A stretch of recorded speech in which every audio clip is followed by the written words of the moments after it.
Well, for Team USA's sake, we better hope that Matt Freese plays better in the World Cup than he did here.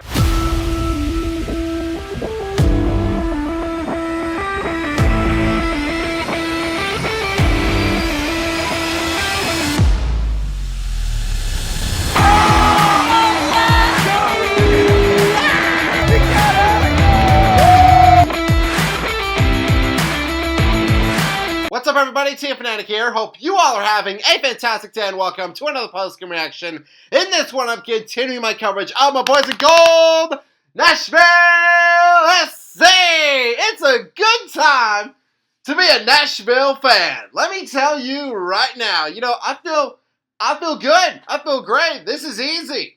This is easy getting to talk about these wins. I do not take it for granted. However, I do not take it for granted because we've suffered for a while. And I specifically have suffered a lot on this channel when it came to talking about a lot of my teams like the Titans and the Preds, all the losses. But Nashville SC, thank goodness, this season, they have done incredible. They've done amazing. They're top of the league right now in most points. And here they get another dub. Nashville SC beats NYCFC 2-1. Now coming into this match for Nashville again, hey, look, we're feeling good. We're feeling great. I mean, what's there to work on? We were currently the top team in the East heading into this game. We were the only unbeaten club, and still the only unbeaten club at home this season. And Nashville, we have been on an absolute tear as of late. We had a 7-match unbeaten run. Hani Mukhtar, my boy, he had his 5th hat trick in the last match against LAFC, and Nashville SC as a whole have been tearing it up, especially on the attack. Nashville SC had 6 3-goal matches this season. Our attack is borderline unstoppable. And facing NYCFC, that's a team that, they can't be feeling good coming into this one, with them being knocked out of the U.S. Open Cup, with Columbus beating them on Wednesday and shattering their dreams. I felt like all the momentum was on our side. So I thought, you know what? The earlier we could establish our game, the better off that we would be. And we do just that. First half, 17th minute, Nashville on a set piece. Espinoza sends it in, and Palacios scores on the running header. What can Palacios do? The dude is just multi-talented, man. He can defend, he can score, and I love this right here. For Nashville, this was a great start for us. Now, this is where I got to do this thing where I got to come back to earth. Because obviously, NYCFC, they were able to generate opportunities of their own. 6 minutes after we score, Malachi Jones for New York, he makes some moves into the box. He gets sandwiched by Acosta and Reed Baker-Whiting, and unfortunately, it's a penalty. So here's my quick thoughts on this before I talk about the goal. First thing, Reed, my dude, you're right in front of him. You gotta make that challenge, bro. And look, I know not everyone is Andy Nahar. I do understand that, but I need to see some effort right here, okay, dude? You can't do all these stutter stabs and expect that to be enough. No, I need something else. Get your toe out there. Do something, because this is what it led to. And this is what leads into my other point is we got to play smart defense. Off the top of my head, I don't think we've given up too many penalties at this point in the year. So, that is good. But this is the standard that I'm holding Nashville to. So when something like this happens, I'm like, boys, this is not who we are. We got to play smart defense. And, even if Malachi flopped, which is apparently something that almost every player does when they play Nashville SC. They just have it tend to flop and then, hope for the best. Hope for, a red card on us or something like that. Thankfully, it wasn't a red card here. But regardless, if Malachi, even if he flops, we can't give the refs anything else. We can't give them any more evidence.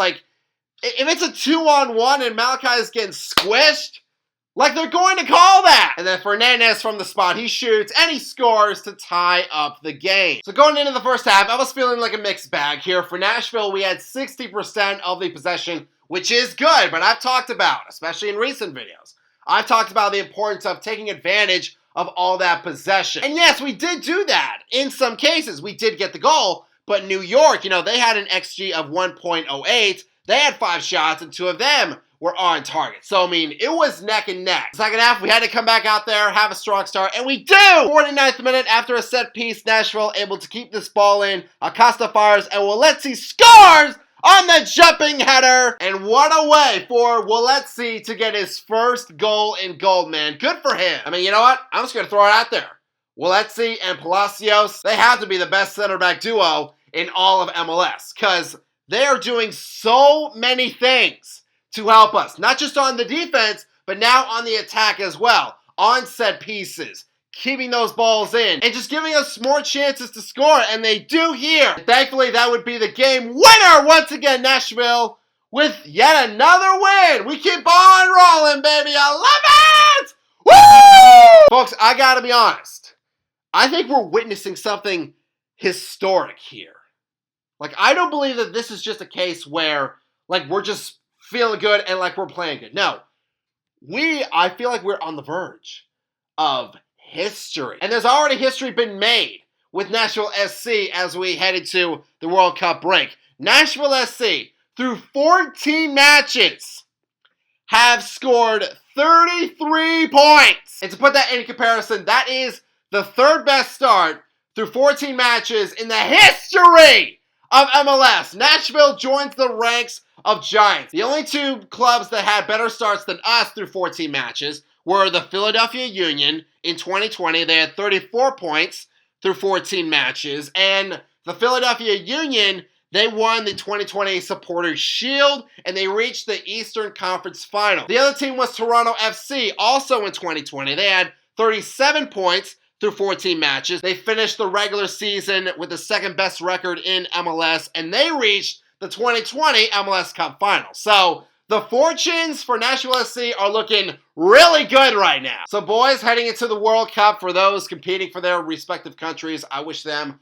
all the best of luck. For players not competing in the World Cup, hopefully they can rest up. Hopefully at the end of this break, we get Sam Surridge back, which, oh my gosh, when we do, can you imagine how many more goals we're going to score in a match? I'm talking double digits here. I'm guaranteeing it. One last thing before I go, folks. I do have some personal news to update you all on. I'll be out of town for around 3 weeks. So with that being said, when it comes to my coverage of Team USA in the World Cup, I don't think it's going to really interfere with it. I know our first match against Paraguay is on June 12th. I'll likely have to film that reaction on probably my phone or something. But hey, it's better than nothing. But I promise to be back for Team USA and the other 2 matches that we will play in the group stage. I will cover those in the studio. If you're a hockey fan, I know that the Stanley Cup Final, it is getting closer. The 2 teams, we will find out who will compete in that final. And if you watch my channel, I do like to